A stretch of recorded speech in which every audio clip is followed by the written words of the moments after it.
Hello. Okay, so I was just hanging out with my friend Helena, who is in Germany, and we met first of all in 2015 face to face in Portugal, and we've been meeting monthly over Zoom ever since 2015.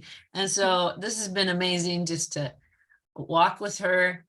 I love technology in that way. Well, she and we were just chatting this morning. We have been going through the scriptures, typically one chapter of a book together each time that we meet. And then we share stories. Well, we also share stories beforehand. Then we go into the scriptures, and then we ask some simple questions and what Holy Spirit wants to speak to us through it.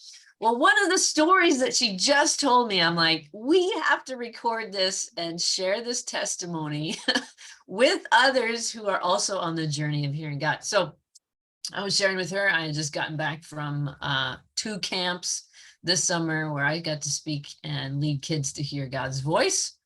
And then she shared about how she got to do also a camp. So Helena, talk a little bit about what you just said to me, where this, like, how many kids, what happened, what did you take them through?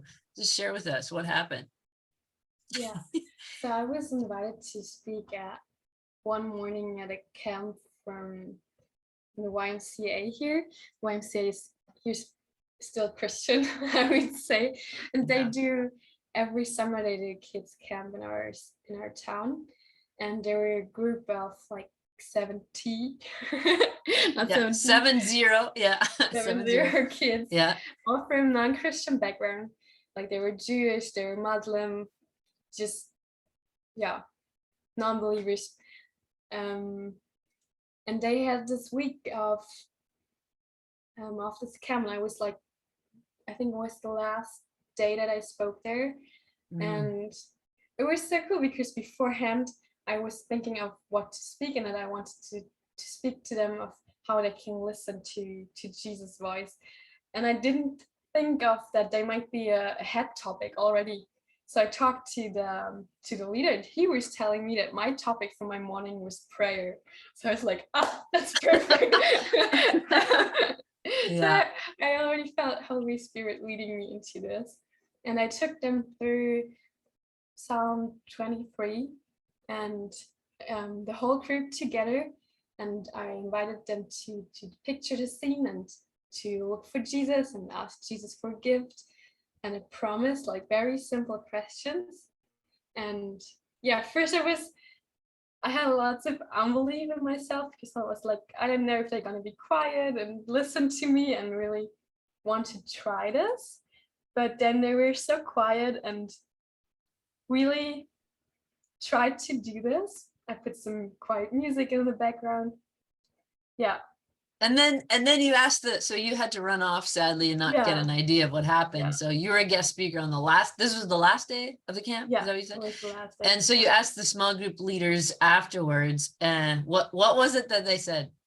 They were like, everyone was hearing something and seeing something, and even like there was one man who was like, he had a group of boys who were like very complicated, and he was like, I would have never thought that like this would work. I was totally not believing it. And then I asked him, and everyone had something that they heard from Jesus. And I was so blown away because like Jesus says, like, become like the children to come into the kingdom. And I was like, yeah, I should have more belief inside of me.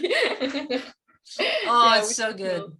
Yeah. Oh, that's why I love leading kids to hear from the Lord. It's so much easier than adults. Adults, we make it so complicated in so many ways. So that's awesome. So you took them through Psalm 23, invited them to picture themselves in the scene, look for Jesus, asked him for a gift and a promise, super simple. And they all heard and saw something, even a group of complicated boys. That's fantastic. Oh my goodness. So I was just telling Helena, I am so proud of her. And I wanted to share this testimony with anyone else who needs to be blessed, because the word of the Lamb, or the blood of the Lamb, and the word of our testimony is what is powerful to bring down the enemy. So, woohoo! Woo! Way to go, Elena. So good.